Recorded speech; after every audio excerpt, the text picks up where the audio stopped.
रोहित हुआ और रोहित के वंश में महाराज हरित जी का जन्म होता है। हरित के वंश में महाराज बाहुक जी का जन्म होता है। महाराज बाहुक के कई पत्नियां हैं, परंतु बाहुक जी निसंतान है। राजा बड़ा सरल है। इनकी सरलता की अनोखी बात और प्रसंग में आता है कि कितना सरल है राजा, कि एक बार बाहुक के राज्य में उनके शत्रु ने चढ़ाई कर दिया। तो राजा मन में विचार किया कि अपनी राजधानी और संपत्ति को बचाने के लिए शत्रु से मुझको युद्ध करना पड़ेगा, तो खून खराबा होगा, मेरे पक्ष में भी सैनिक मारे जाएंगे और शत्रु के पक्ष भी मारे जाएंगे। तो धन संपत्ति राजधानी को बचाने के लिए इतना बड़ा मैं नुकसान न करना चाहता, न देखना चाहता। मेरे राज्य को, राजधानी को, संपत्ति को शत्रु लोग लूट ले तो लूट ले, परंतु मैं युद्ध करने वाला नहीं। तो अपनी रानियों को बुलाए राजा, ध्यान दें। तो बोले कि अब हमारा राज्य बचेगा नहीं, चारों तरफ से घेर लिया गया है और हमको युद्ध नहीं करना है देवियों।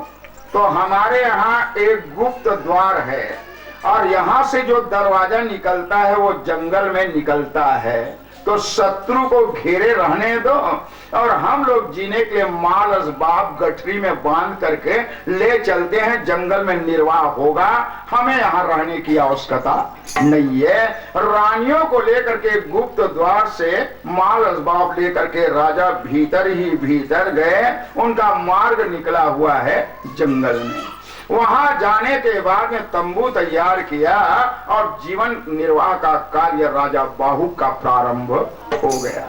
परंतु परमात्मा की अद्भुत कृपा, हजारों रानियों के होते अभी तक के राजा निसंतान थे, परंतु वहां जाने के बाद में बड़ी रानी लीलावती का गर्भाधान हो गया जंगल में।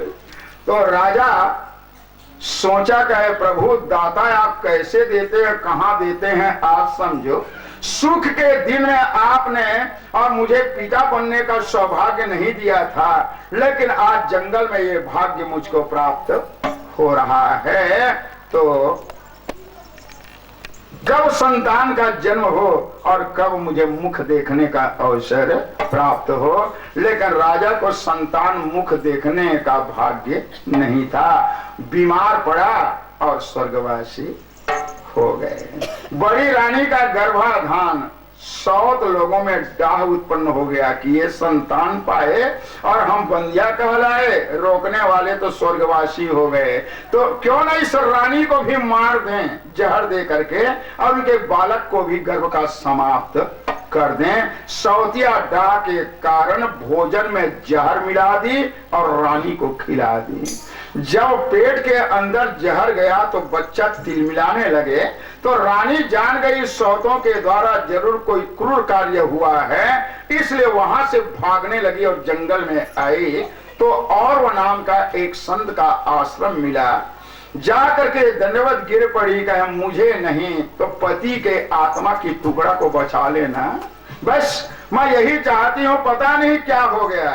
कहे बेटी तुम्हारे सौतों ने तुमको जहर दी है, लेकिन परमात्मा जिसका रक्षक होता है बेटी, उसका कुछ बिगड़ने वाला नहीं। कई बार आपको बताया गया जितने तारे गगन में उतने शत्रु होए, जा पै कृपा भगवान की बाल न बांका होए। सीम की चाप सकै को तासु, बड़ रखवार रमापति जासु। जाओ बेटी मेरा आशीर्वाद है कि जहर के सहित, क्योंकि पेट में तेरा जहर है, जहर के सहित ही तुम्हारा बालक जन्म लेकर के आएगा, नुकसान नहीं होगा। और अभी से हमारा आशीर्वाद है बेटी, तेरे बालक की 2 पत्नी होगी। लो बताओ, गर्भ में अभी बच्चा है, पंडित लोग कुंडली बना दिए। तुम्हारे इस बालक की 2 पत्नी होगी और पूरे राज्य का सम्राट होगा, भुजाओं के बल पर सारी पृथ्वी को जीत लेगा, परम धर्मात्मा होगा, अनेकानेक यज्ञ इनके द्वारा पूर्ण होंगे। मां प्रसन्न हो गई। समय का इंतजार हुआ। समय अनुसार गर्भकाल जब पूरा होता है तो रानी लीलावती के गर्भ से राजकुमार सगर जी का जन्म होता है। प्रेम से बोलो भक्त और भगवान की जय। गर कहते हैं विष को। तो जो बालक माँ के गर्भ से जहर के सहित जन्म लेकर के आया उसको सगर कहते हैं। समयानुसार जब उनकी आयु बढ़ने लगी तो सुमति और केशनी नाम की 2 राजकुमारियों से उनका विवाह हो गया। तो दोनों रानी का अपना अपना अलग स्वभाव है। सुमति भगवान शंकर को बहुत मानती थी। एक बार 60,000 पुष्पों को लेकर के शिव जी के मंदिर में गई और पूजा की और आज मांग रही है, महादेव इतने दिनों के पूजा में कुछ नहीं मांगी, आज इच्छा हो रही है कि आपसे मैं कुछ मांगूं। मुझे और ज्यादा किसी चीज की लोभ नहीं है, संतान पाने की अधिक लोभ रखती हूं। तो एक बार में इतनी संतान दे दो मुझे ताकि बार बार मांगने की जरूरत ना पड़े।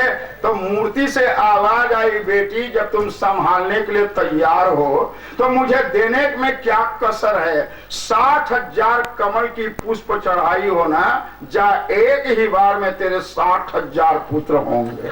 तेरे हो ना गया, एक ही बार में, बार बार नहीं, एक ही बार में 60,000 पुत्र होंगे। जब गर्भाधान हुआ सुमति का तो तुम्बे के आकार की झिल्ली में अंगूठे के आकार की मोटाई में छोटे छोटे कीड़े मकोड़े की तरह 60,000 पुत्र का आविर्भाव हुआ। जब प्रसूति पीड़ा के कारण बच्चे लोगों का जन्म लेने का समय आया तो झिल्ली जब बाहर आए तो संतों को पता चला झिल्ली तोड़ा गया तो 60,000 पुत्र कीड़े मकोड़े की तरह चलने लगे। संतों ने सोचा, ओहो ठिकाना नहीं है, 60,000 पुत्र। तो अंदाज लगाया होगा एक बच्चा को दूध पिलाने के लिए माँ को 1 मिनट लगे तो 60,000 मिनट, और 60,000 मिनट के लिए कहीं घड़ी घंटा बनाया जाए तो पहले वाला तो वो बेचारा यूं भूख के मारे मर जाएगा। इसलिए माँ के स्तन से पोषण नहीं होगा तो 60,000 घी का घड़ा संतों ने तैयार किया और एक एक घड़ा में एक एक बच्चा को रख दिया। बोले यहीं रहो, घी को पीते रहो, बलवान बनते रहो। 60,000 पुत्र वहां घी के घड़े में रह करके और बलिष्ठ होने लगे। तो उनका क्रम तो ये चलने लगा। साथ ही साथ दूसरी पत्नी है केशनी। केशनी के गर्भ से असमंजस नाम का पुत्र जन्म लेकर के आया। नाम भी असमंजस और काम भी बड़ा असमंजस। छोटे छोटे बच्चों को सरयू में डुबा करके मार डालता था, ये ठीक नहीं था। लेकिन असमंजस का पुत्र अंशुमान परम धर्मात्मा बालक निकला। एक बार सगर राजा को अश्वमेध यज्ञ करना था तो 99 यज्ञ पूरा हो गया। 100वां अश्वमेध यज्ञ में घोड़ा की चोरी हो गई। तो कौन ले गया होगा? वही पुराना चोर जिनकी कथा रोज चल रही है। 100वां अश्वमेध यज्ञ में विघ्न बाधा इंद्र करता है, चोरी करके ले गया। तो राजा सगर बोले कहे 60,000 मेरे बलवान पुत्रों, तुम लोगों की घी का बल आज पता चलेगा। तो चोर को दंड दे करके घोड़ा को लेकर के आना, तभी यज्ञ होगा। 60,000 पुत्र घोड़ा अन्वेषण के लिए खोजने के लिए गए। इंद्र जान गया एक एक मुक्के की मार पड़ेगी तो मेरा प्राण बचने वाला नहीं। तो कपिल नारायण के आश्रम में घोड़ा को बांध दिया और वहां से अंतर ध्यान हो गए। अब ढूंढते ढूंढते ये लोग गए तो कपिल नारायण ध्यान लगाकर बैठा हुआ था। कहे चोर कहीं का, डाकुओं का सरदार है तू, महात्मा भी बनता है और डाका भी डालता है और डलवाता है। तुम अपने साथी को छिपा दिए हमारे आने पर। तो चोर समझकर कपिल नारायण को मारने के लिए दौड़े। कपिल नारायण समझाने का प्रयास किया लेकिन नहीं माने, कहे हमें चोर समझता है। हुंकार किया, इसी समय जलकर भस्म हो जाओ। उनका कोप हुआ, श्राप के कारण 60,000 पुत्रगण जल करके भस्म हो गए। सगर जी बोले ना तो घोड़ा आया ना तो बेटा लोग आए, तो अपने नाती अंशुमान को बोले जा करके देखो बेटा कहाँ है वो लोग। आ करके देखे कपिल नारायण के आश्रम में घोड़ा बंधा है, 60,000 पुत्रों का विनाश हुआ है। समझने में देर नहीं लगी। उस समय अंशुमान बोले कि जिन्होंने खोटे कर्म किया दंड का भागी बना। आपने जो किया कृत्य उचित है, धर्म युक्त है, लेकिन आप ही बताइए कि आपके द्वारा ही ये भस्म हुए हैं और आपके द्वारा ही इनका उद्धार होगा, तो कैसे होगा? बोले कहे जब तक के आकाश गंगा धरती में आकर के प्रवाहित नहीं होगी तब तक के इसका उद्धार संभव, इन लोगों का उद्धार संभव नहीं है। तो गंगा को लाने का प्रयास करो। मार्ग मिल गया, आ गया समाचार, घोड़ा भी, और 100 अश्वमेध यज्ञ करके सगर राजा जाते हुए भगवान को प्यारा होने के पहले बोले कहे गंगा को लाने का भार अंशुमान तेरे ऊपर है बेटा, और यदि तू न ला सका तो इस भार को क्रमशः तुम देते रहना, तो कभी न कभी गंगा अवश्य ही आएगी। ये कहते भगवान को सगर जी प्यारे हो गए। सिर के भार लग गया गंगा लाने का अंशुमान का। अब तैयारी चली लाने के प्रयास में, तो अपने पुत्र दिलीप को राज्य दिया। कहे बेटा मैं ना ला सका तो भार तेरे ऊपर है। अंशुमान सफल नहीं हुआ, प्राण त्याग कर भगवान को प्यारे हो गए। तो दिलीप बोले अब भार मेरे ऊपर आ गया, तो अपने पुत्र भागीरथ जी को दिया भार। कहे मैं जा रहा हूं, सफल ना हुआ तो तुम देख लेना। दिलीप भी अपना दिया। बारी आई भागीरथ जी की, तो भागीरथ ने अपने पुत्र श्रुत को राज्य दिया और कठिन तपस्या करने के लिए चले गए। कठिन तपस्या से मां गंगे प्रसन्न हो गई। बरम रोहिवश्य वरदान मांगो, ऐ पतित पावनी कलुष निकंदनी मां, आपकी हमें आवश्यकता है। सारा वृत्तांत उस समय सुनाया गया। आप धरती में आकर के प्रवाहित हो जाइए, हमारा कार्य सिद्ध होगा।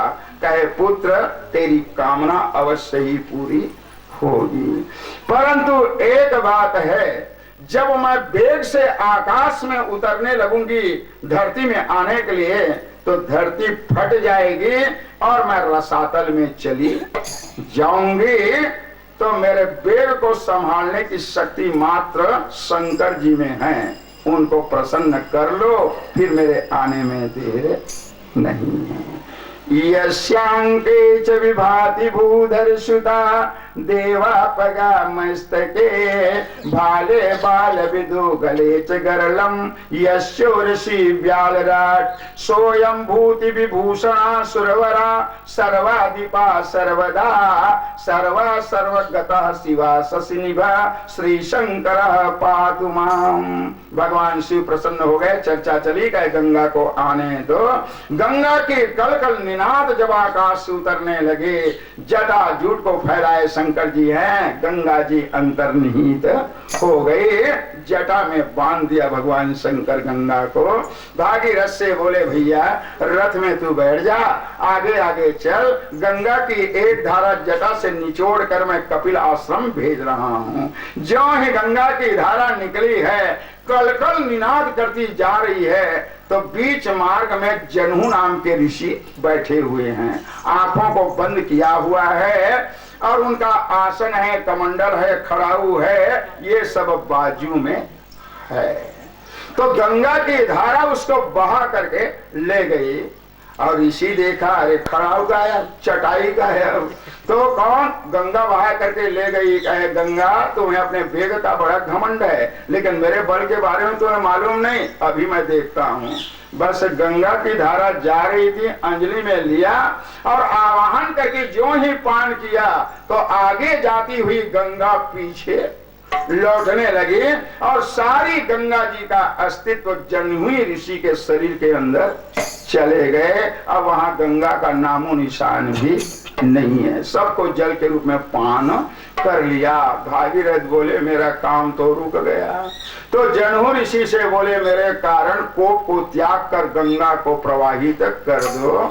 तो जनहू ऋषि सोचा अपवित्र स्थान से यदि गंगा जल को निकालूं मैं तो इनकी महानता समाप्त हो जाएगी, इसलिए जंघा में जोरों से मार किया, जंघा में हो गया छेद और वहीं से ही गंगा की धारा प्रकट हुई।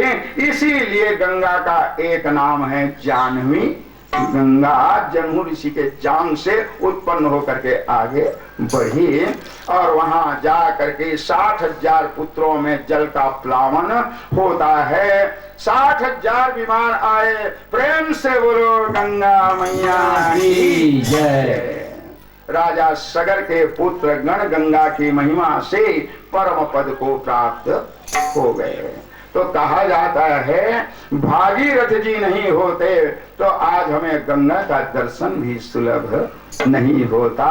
ये इतने पावन हैं, जीते जी समयानुसार गंगा जल का पान तो करना चाहिए, परंतु मरण काल में गंगा जल पिलाने की प्रणाली हमारे संस्कार में है, हमारी संस्कृति में है, इसलिए अंतिम समय गंगा जल पिलाया जाता है।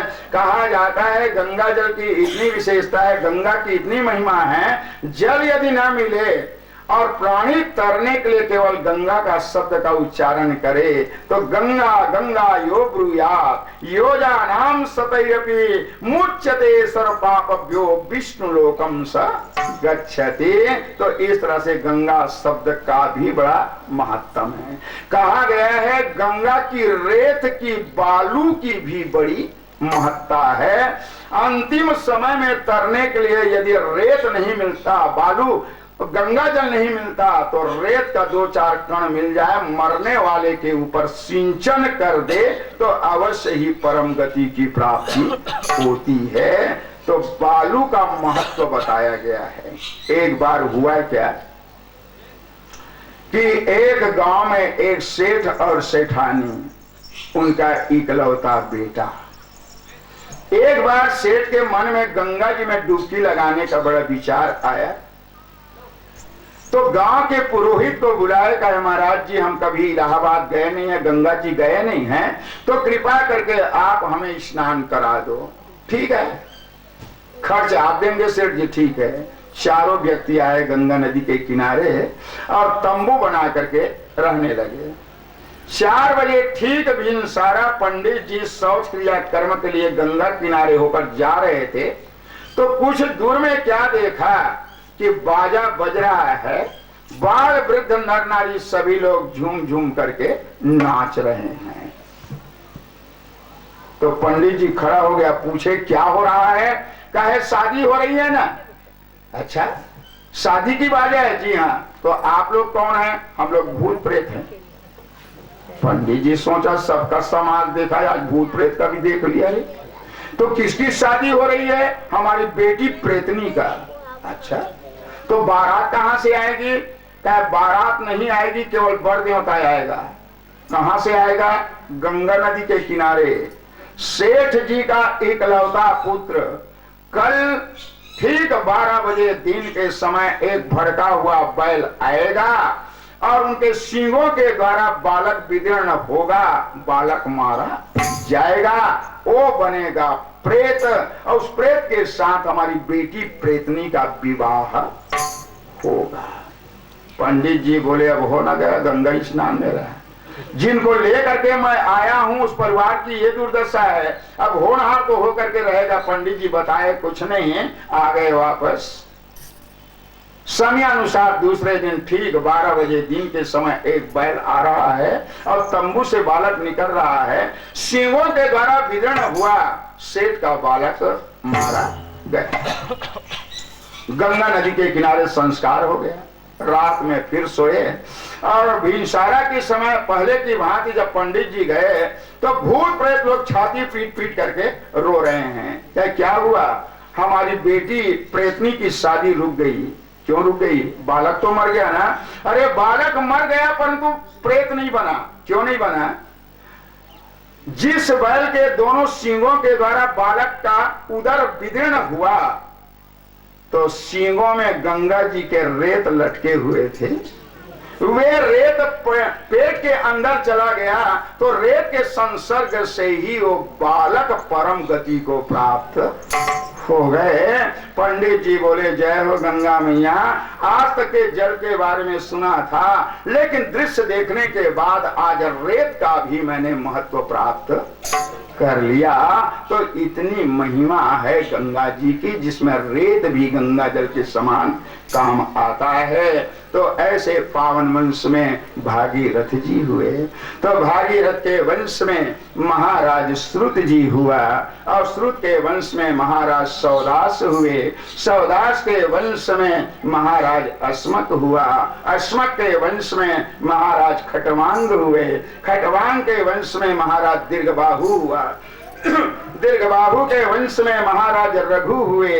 रघु के वंश में महाराज अज हुआ और अज की धर्मपत्नी बिंदुमती के गर्भ से महाराज दशरथ जी का जन्म होता है। तो सभी राजाओं की वंशज प्रणालियों पर विस्तार पूर्वक चर्चा नहीं हो सकती, परंतु आगे बढ़ने के लिए उनको आदर अवश्य ही दिया जाता है, क्योंकि भागवत में राम कथा मात्र 2 अध्याय में है, विस्तार पूर्वक नहीं है।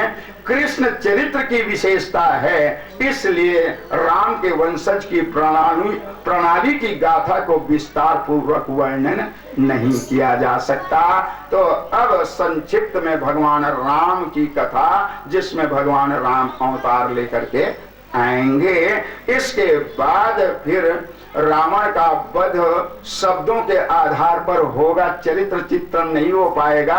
फिर भगवान श्री कृष्ण चंद्र जी अवतार लेकर के आएंगे। तो अब राम कथा में प्रवेश करने के पहले कुछ क्षण कीर्तन। प्रेम से बोलो हरि नारायण भगवान की जय। आइए प्रभु से निवेदन करें। कब हो मोरे राम अवध गली में कब आइयो। ताली बजाइयो राम। कब हो मोरे राम अवध गली में कब आइयो।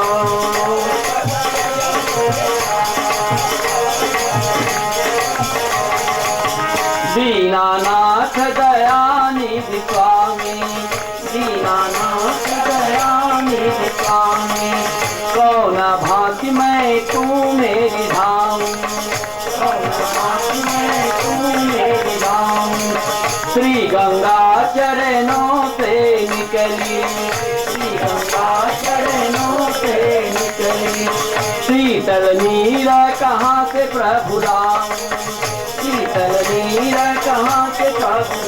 कब अइहो मोरे राम, कब अइहो भगवान, कब अइहो मेरे, कब अइहो भगवान, कब अइहो मोरे राम अवध गली में कब अइहो।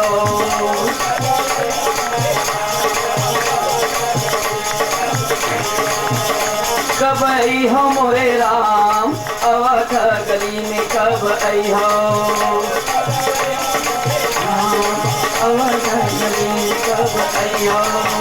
कामधेनु कल्प वृक्ष तुम्हारे, कामधेनु कल्प वृक्ष तुम्हारे, कौन पदार्थ भोग लगाऊं, कौन पदार्थ भोग लगाऊं। चार वेद तुम मुख से भागे, चार वेद तुम मुख से भागे, और कहाँ प्रभु पाठ सुनाऊं, और कहाँ प्रभु पाठ सुनाऊं। कब अइहो मोरे राम, कब अइहो भगवान, कब अइहो भगवान, कब अइहो मोरे राम अवध गली में कब अइहो।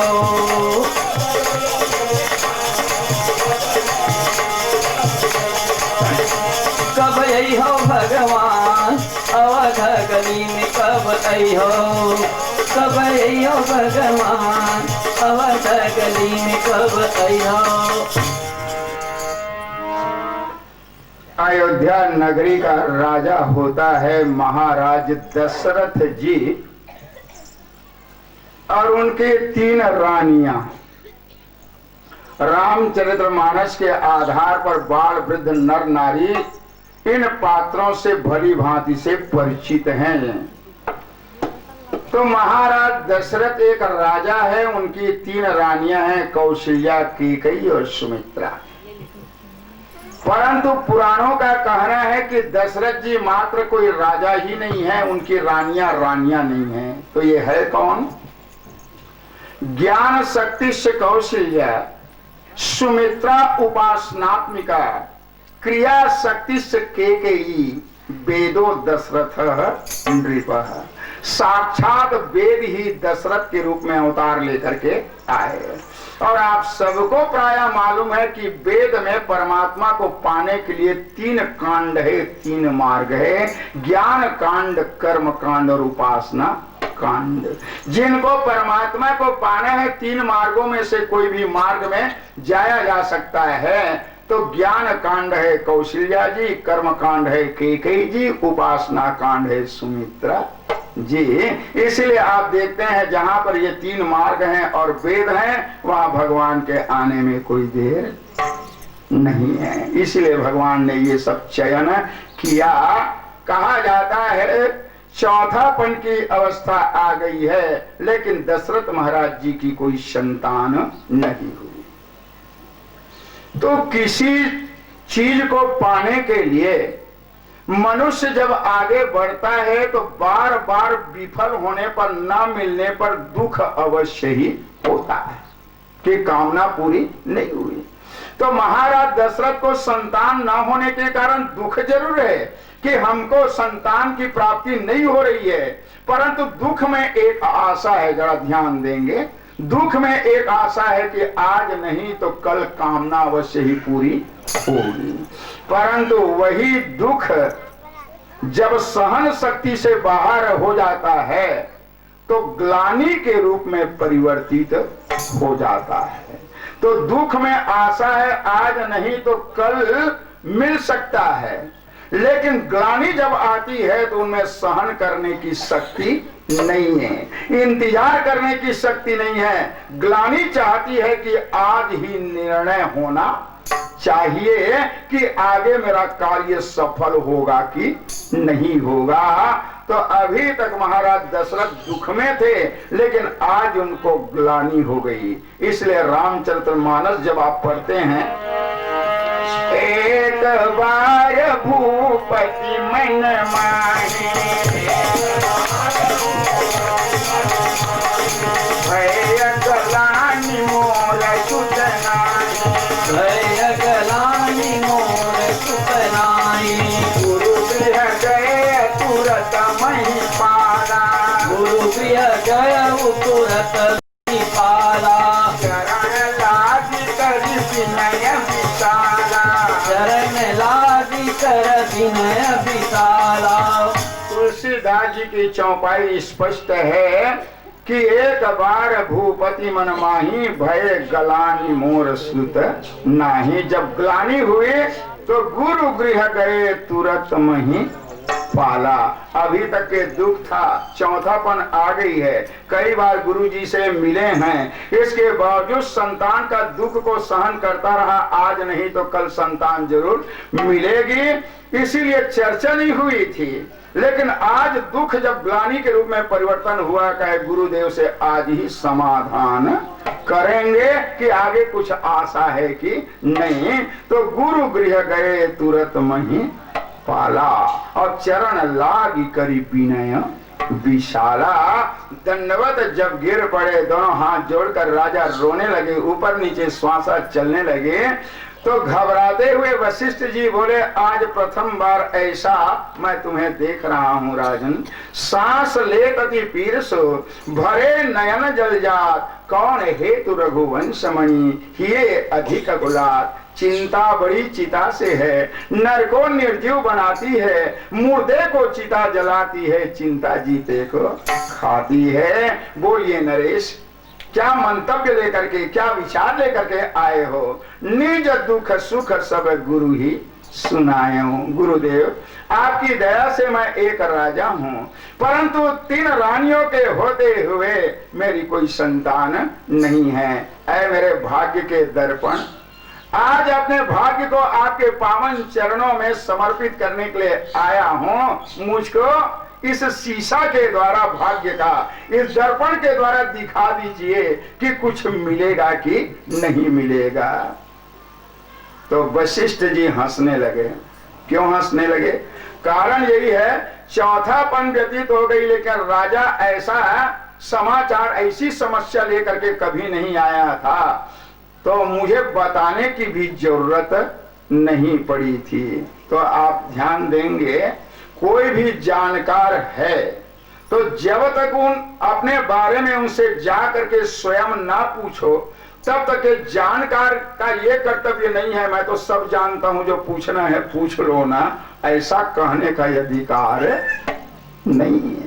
चाहते तो वशिष्ठ कह सकते थे कि आपकी कोई संतान नहीं है राजन, जब हम देख देते हैं भला तुम्हारे भाग्य को कि संतान है कि नहीं है। लेकिन मर्यादा को रखकर वशिष्ठ जी जानते हैं, जब तक स्वयं राजा नहीं कहेंगे तब तक के हम इनके बारे में कुछ विचार करने वाले नहीं है। इसीलिए बोले, कहे राजन जब आए हैं तो समाधान होगा, दाहिना हाथ को दिखाइए। जब दाहिना हाथ देखा गया, वशिष्ठ जी प्रसन्न हो गए। राजन, अभी तक के धीरजता में आपको कुछ ना मिला, क्योंकि आप अपने पर धीरज थे, लेकिन अब आपको मेरे कारण धीरज धारण करना होगा। आपका शोक अब नहीं रहेगा, दुख नहीं रहेगा, कष्ट नहीं रहेगा। गुरुदेव, आपके शब्दों में आशा जाग रही है, प्रसन्नता हो रही है। गुरुदेव, बात क्या है? तो बोले, राजन धैर्य धीर होई है सुतचारी, धीर होई है सुतचारी, त्रिभुवन विदित भगत भयहारी, त्रिभुवन विदित भगत भयहारी। आप धीरज धारण कीजिए, आपके भाग्य में 4 पुत्र है राजन, जो भक्तों के भय को दूर करेंगे और संसार की पीड़ाओं का हरण करेंगे। ऐसा 4 पुत्र आपको मिलेगा।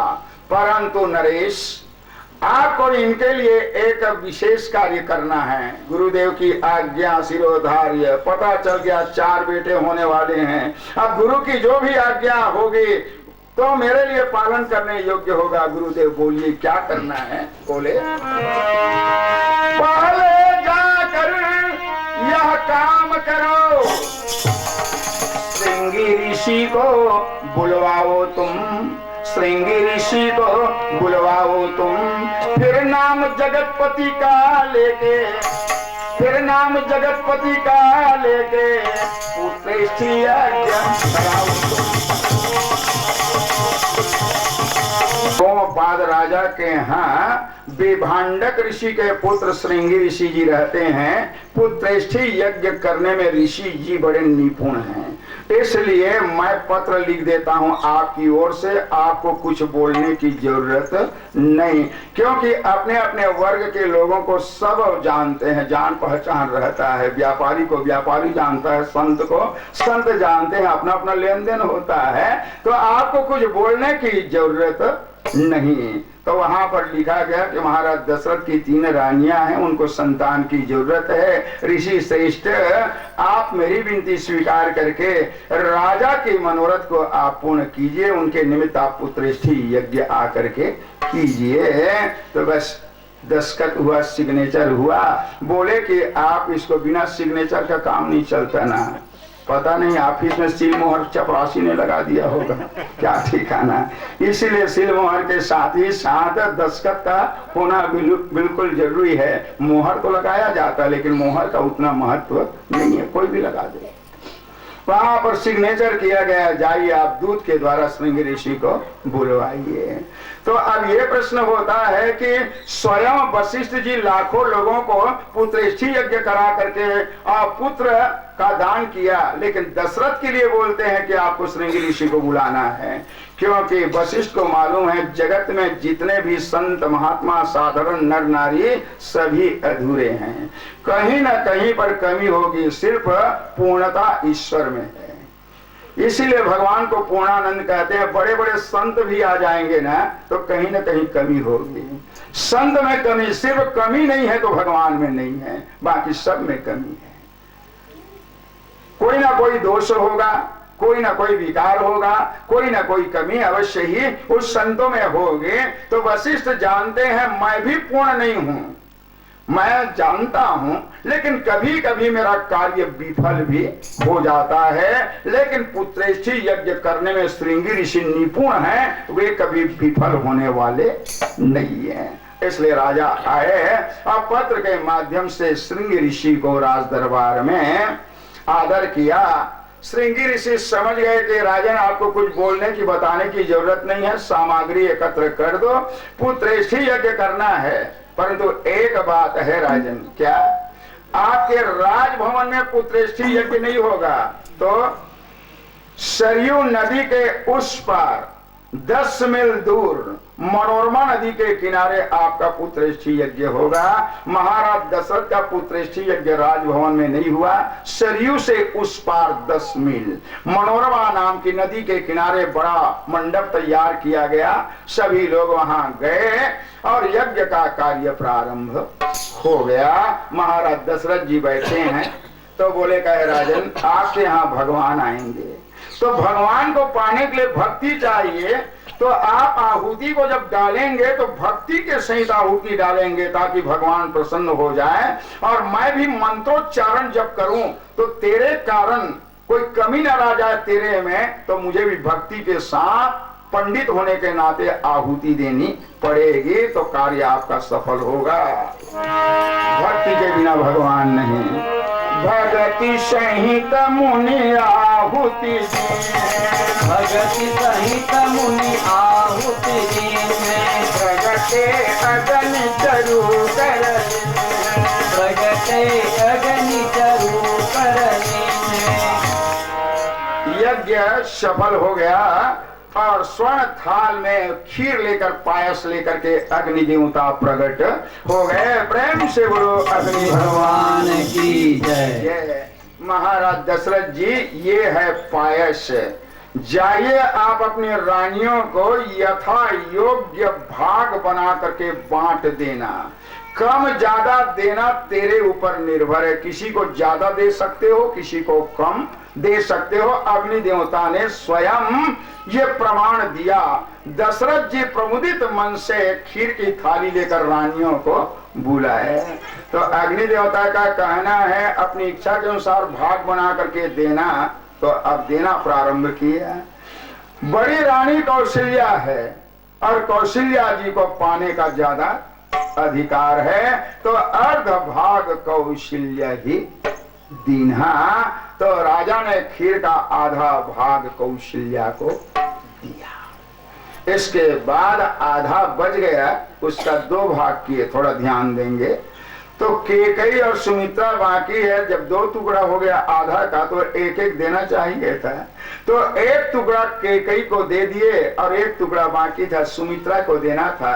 लेकिन भगवान सोचने लगा बंटवारा तरीका से नहीं हो रहा है, क्योंकि सुमित्रा जी के गर्भ से 2 पुत्र जन्म लेकर के आएंगे तो खीर का 2 टुकड़ा होगा तभी 2 पुत्र होंगे, और मात्र 1 टुकड़ा बाकी है, गड़बड़ हो रहा है। मति भ्रमित हो गई राजा दशरथ की, 1 टुकड़ा बाकी था उसको जल्दी जल्दी में 2 टुकड़ा कर दिया। अंत में देखा अरे रानी तो 1 बाकी थी, खीर का 2 टुकड़ा।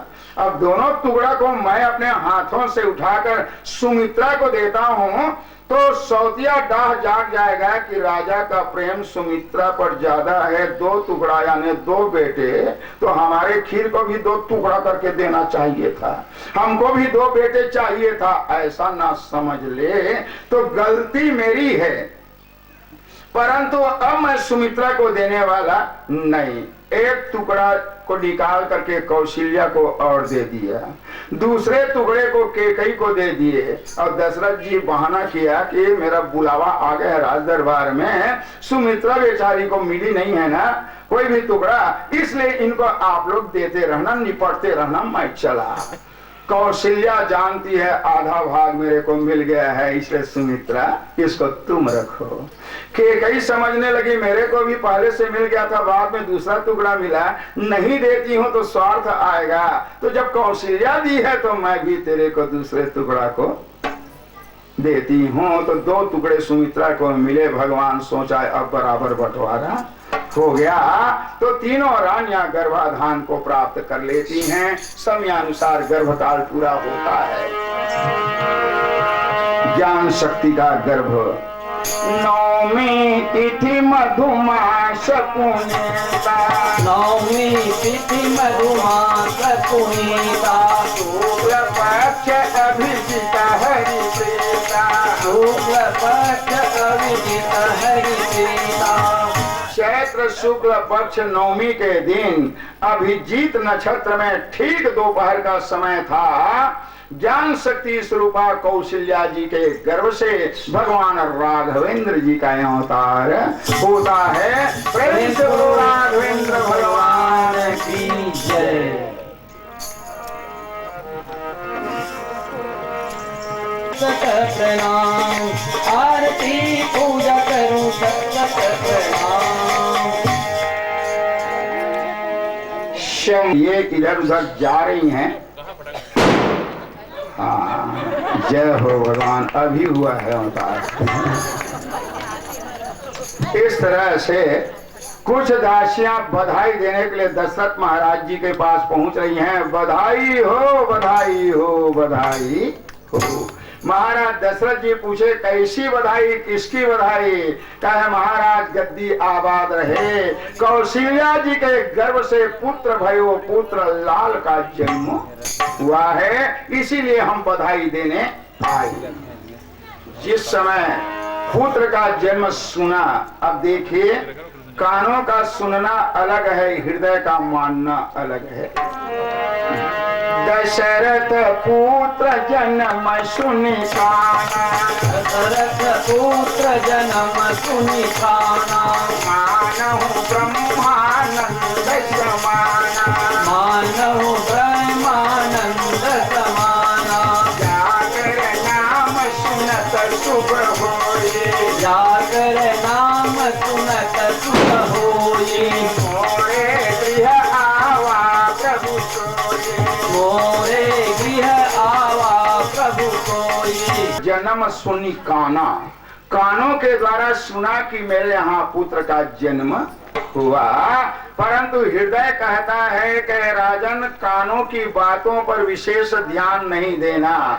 ये तुम्हारे यहाँ जो आए हैं मात्र पुत्र नहीं है। तो दशरथ पुत्र जन्म सुनी काना, हृदय के कहने से अनुभव होने लगा मानहु ब्रह्मानंद समाना। मेरे यहाँ पुत्र नहीं परमात्मा आए हैं, ब्रह्मानंद आए हैं। कैसा है वो ब्रह्मानंद? जाकर नाम सुनत शुभ होई, अब मोरे गृह आवा प्रभु सोए। इतना ध्यान करते ही राजा ब्रह्म रस में लीन हो गया। जीव और ब्रह्म का रस एक हो जाता है तो अटल समाधि लग जाती है। फिर ये पता नहीं चलता कि मैं कौन हूँ, कहाँ बैठा हूँ, वातावरण क्या है। सखियां घबरा गई कि पुत्र जन्म सुनते ही महाराज को क्या हो गया। वो अटल समाधि लग गई और ब्रह्म जीव का रस का मिलन वहां होने लगा। उस समय भगवान सोचा कि इनके यहाँ पुत्र बन करके आया हूँ, अभी से साधु संत की तरह समाधि लगा लिए, और जब आया हूँ पुत्र के रूप में तो यहाँ बाजा बजना चाहिए, तभी तो बढ़ावा बाजा में शोभा है। तो पिताजी जरा ऊपर उड़ गए हैं, उसको थोड़ा नीचे उतारना पड़ेगा। तो ईश्वर के मार्ग के 2 मार्ग है, ब्रह्मानंद और परमानंद। तो ब्रह्मानंद की सीढ़ी में कोई ज्ञात नहीं होता क्या हो रहा है कैसे, और परमानंद ईश्वर का मार्ग यद्यपि है, लेकिन अनुभूति होती है कि मेरा नाम क्या है, मैं कहाँ बैठा हूँ। तो ब्रह्मानंद वाले राजा को जब परमानंद में उतारा गया तो हलचल होने लगा शरीर। तो सखियां अब समझ गई कि कुछ नहीं हुआ था, कुछ रहा होगा, वो स्थिर हो गए। महाराज की जय। क्या है? अरे कौशल्या जी की लाल भयो पुत्र हुआ। अरे जब पुत्र हुआ तो यहाँ क्यों खड़ी हो? बाजा वाले को बुलाओ और बाजा बधावा बाजा बजने दो। तो ब्रह्मानंद वाला राजा जब परमानंद में आया तभी बाजा बजाने का आदेश मिला। परमानंद पूरी मन राजा, परमानंद पूरी मन राजा। नारी राघवेंद्र के आगमन पर झूम झूम कर नाच रहे हैं, बड़ा महोत्सव मना रहे हैं। तो उसका एक अंश का भाग लेना ही आवश्यक। प्रेम से बोलो रघुनंदन भगवान की जय। परमात्मा भक्त भक्ताओं, आइए रघुनंदन भगवान के जन्म उत्सव में सम्मिलित होकर भाग लेकर आनंद मनाएं, नाचे गाएं। जन्मालियो रघुरैया अवधपुर बाजे बधैया, बधैया।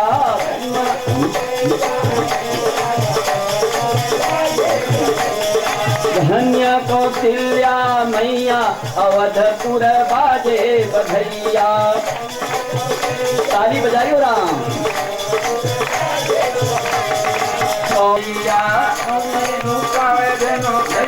अवधपुर बाजे बधैया। राजा लुटावे अनधन सोनेवा, राजा लुटावे अनधन सोनेवा, राजा लुटावे अनधन सोनेवा, राजा अवधपुर बाजे बधैया।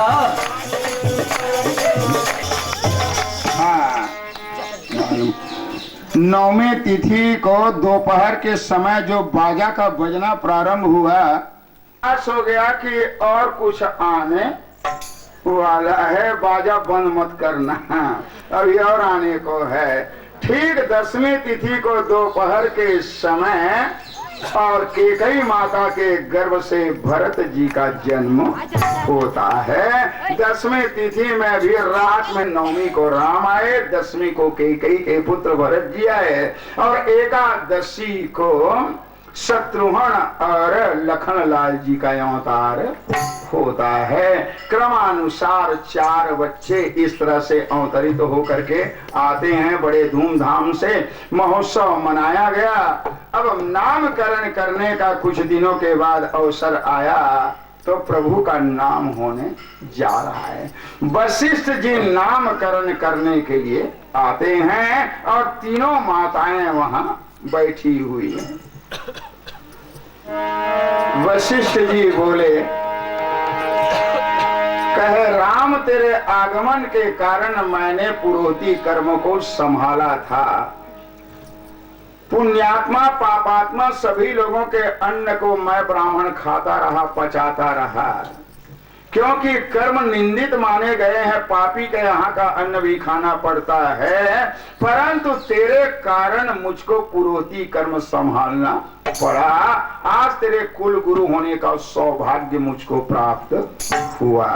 तो कौशल्या जी के नंदन का जब नामकरण हुआ तो जरा ध्यान दें, क्या सार्थक नाम है भगवान का। जो आनंद सिंधु सुख राशि, जो आनंद सिंधु सुख राशि, करते त्रैलोक सुपाशे, करते त्रैलोक सुपाशे, जो सुख धाम राम यश नामा, जो सुख धाम राम यश नामा, अखिल लोकदायक विश्रामा, अखिल लोकदायक विश्रामा। नामकरण पर आप ध्यान देंगे। जो आनंद सिंधु सुख राशि, भगवान को आनंद का सागर नाम दिया वशिष्ठ, क्योंकि गर्मी आने पर डाबर सूख जाता है। डाबर छोटा गड्ढा है, डाबर सूख जाता है, सरोवर सूख जाते हैं, नदी सूख जाती है, लेकिन कितने भी प्रचंड तेज गर्मी क्यों ना रहे, समुद्र कभी सूखने वाला नहीं है। तो भगवान के पास इतना आनंद रहेगा कि कभी आनंद सूखने वाला नहीं। जो आनंद सिंधु सुख राशि, और सुख का राशि होगा तो भगवान आनंद का जब समुद्र है, अब थोड़ा देखना है, ये है समुद्र। अब इसमें जल भरा हुआ है और भगवान के पास आनंद भरा हुआ है। तो समुद्र में कितना जल होता है इसका अंदाज लगाया जा सकता है। इसी तरह भगवान में कितना आनंद है समुद्र की तरह, उसको भी अंदाज लगाया जा सकता है। तो हम लोगों ने भगवान से मांगा, प्रभु केवल आप ही क्यों रखते उस आनंद को, अरे हमको तो प्रसाद के रूप में दे दो। तो मुझे ऐसा लगता है कि भगवान उस समय कंजूस रहा होगा, कृपण। तो समुद्र है भगवान ऐसा आनंद का। तो सीकर ते त्रैलोक्य सुपासी, सीकर कहते हैं काड़ी को। काड़ी को ऐसा जब डुबाएंगे तो एक बूंद यहां से आएगा। तो इसी बूंद को लेकर के भगवान ने पाताल लोक में, धरती लोक में और आकाश लोक में एक बूंद आनंद को बिखेर दिया। उस आनंद को पा करके हम लोग आनंदित होते हैं। सी करते त्रैलोक्य सुपासी, और बाकी आनंद भगवान के पास विद्यमान है। तो कंजूस है कि नहीं है, है ना? थोड़ा सा दिया फिर भी कोई कंजूस नहीं, भगवान तो बड़ा उदार दाता है। ये तो विनोद करने का शब्द है। बाकी आनंद को भगवान लेकर के समय अनुसार दान करते हैं। तो सर्वे जीवा रमन्ति इति रामः। आज तक देखा गया है सबका विरुद्धार्थी शब्द उल्टा आपको मिल जाएगा, लेकिन आनंद के बारे में आप गहराई में जाएंगे ना, तो आनंद का कोई विरुद्धार्थी उल्टा शब्द आपको मिलने वाला नहीं है। सीधा में भी आनंद है, उल्टा में भी आनंद है, विरुद्धार्थी में, समानार्थी में, जहां आप जाएंगे आनंद यानी आनंद। उस आनंद को लेकर के भगवान विराजमान है। सर्वे जीवः रमन्ति इति रामा। तो ये है चराचर ब्रह्म राम। इनका नामकरण पर आप ध्यान दिया। अब कैकेयी के पुत्र का नामकरण जब हुआ तो और ध्यान देंगे। विश्व भरण पोषण कर जोई, विश्व भरण पोषण कर जोई, साकर नाम भरत यश होई, साकर नाम भरत यश होई। अब आप स्वयं निर्णय करेंगे कि विश्व भरण पोषण करने वाला देवता कौन है सृष्टि में? विष्णु भगवान। तो विश्व भरण पोषण कर जोई, ताकर नाम भरत यश होए। तो समझिए विष्णु भगवान ही भरत के रूप में अवतार लेकर के आए। जब भरत जी विष्णु भगवान हो गए तो राम कौन सा भगवान हुए, इसका निर्णय करना होगा। तो रामचरितमानस आप पढ़ते हैं, राम कौन है इसका समाधान भी रामचरितमानस में है। ये तो ऐसा राम है, शंभु बिरंच विष्णु भगवाना, शंभु बिरंच विष्णु भगवाना, उपजहि जासु अंश ते नाना, उपजहि जासु अंश ते नाना। जग पे खन तुम देखनिहारे, जग पे खन तुम देखनिहारे, विधि हरि शंभु नचावन हारे, विधि हरि शंभु नचावन हारे। ध्यान रखेंगे, जग पे खन तुम देखने हारे, अब विधि हरि शंभु नचावन हारे। समयानुसार जो नचाता है वो राम है। किसको? ब्रह्मा विष्णु महेश को। शंभु बिरंच विष्णु भगवाना, और उपजहि जासु अंशते नाना। भगवान राम अंशी है, ब्रह्मा विष्णु महेश अंश है। तो आप लोगों को मालूम होगा पुराणों के आधार में सुनने से, केवल एक ही ब्रह्मांड नहीं, कोटि कोटि ब्रह्मांड।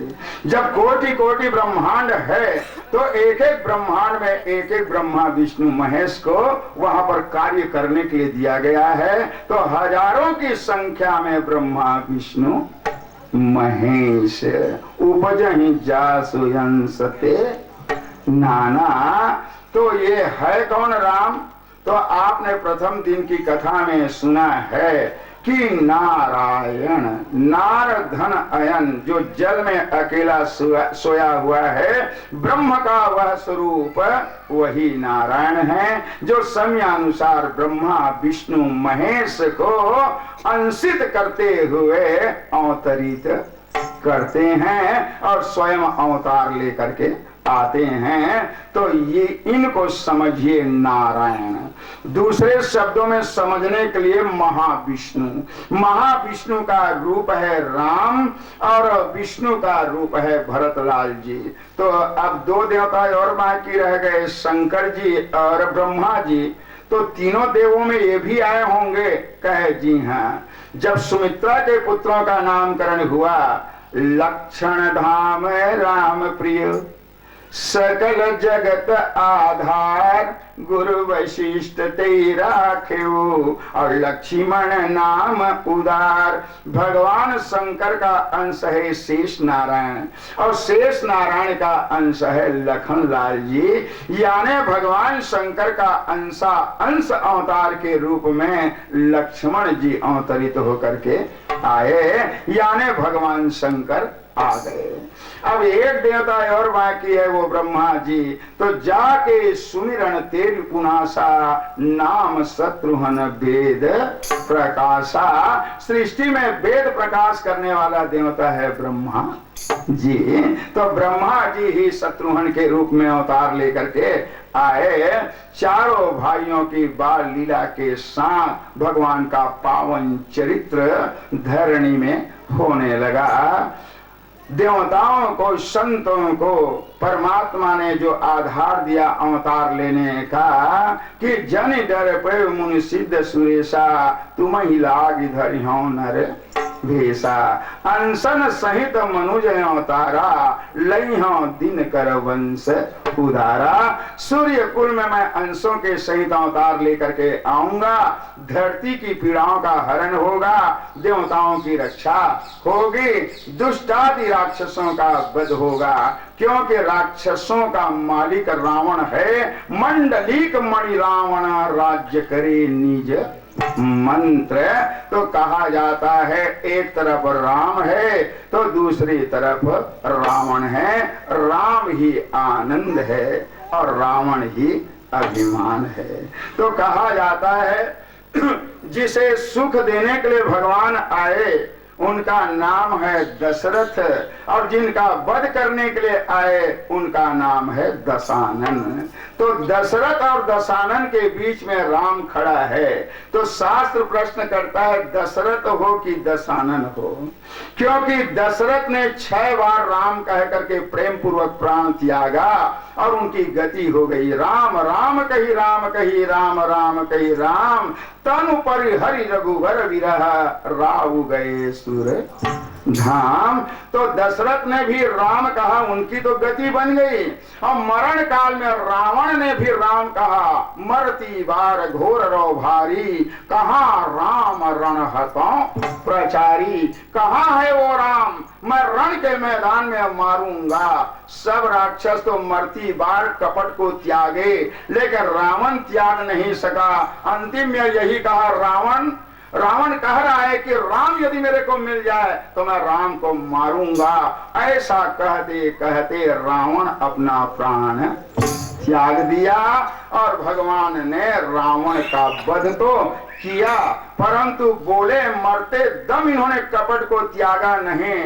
तो इस काल के दशानन को तो मैंने मार दिया, परंतु दशानन क्या बोलता है इसको भी सुन लो। मरती बार दशानन बोले, अरे अभी तो मुझे राम मारेगा और मैं मर जाऊंगा, लेकिन मैं ऐसा रावण हूं जल्दी मरने वाला नहीं हूं। जरूर 1 वर्ष में आपसे मुलाकात मैं करूंगा और बार बार मुझको मारते रहोगे तो अग्नि की चिंगारी छिटक करके आएगी, वो पुनः रावण तैयार होगा। इसलिए रावण मारने के लिए दशहरा के दिन जाते हैं तो रावण कहता है अभी जला लो ना, आग की एक चिंगारी छिटक जाएगी ना, 1 वर्ष के बाद आज ही के दिन फिर मुलाकात है। होगी। इसीलिए रावण तो मारा जाता है, लेकिन रावण का अभिमान अब भी विद्यमान है। बड़े बड़े राक्षस हुए लेकिन किसी की पुतला नहीं जलाते। जलाते हैं तो रावण की पुतला इसलिए जलाते हैं कि रावण मरती बार अपने कपट को न त्याग करके राम को मारने के लिए तैयार था। इसीलिए कहा जाता है दशरथ बनोगे तो प्रेम रहेगा, दशानन बनोगे तो ईर्षा और द्वेष होगा, तो ईर्षा द्वेष में अभिमान आता है। इसलिए रावण बन करके तुम परमात्मा को प्राप्त करने का प्रयास मत करो, क्योंकि तुम्हारा जीवन सफल होने वाला नहीं है। दशरथ बन करके आगे बढ़ो, तेरा कल्याण हो जाएगा। तो कहा जाता है नर नारी आनंद पाने के लिए आए हैं, तो राम है आनंद और रावण है अभिमान। तो जब तक के नर नारी में अभिमान रूपी रावण रहेगा, तब तक के सच्चा आनंद रूपी राम किसी को मिलने वाला नहीं है। रामचरितमानस का निचोड़ यही है कि तेरे अंदर के रावण को मरना होगा।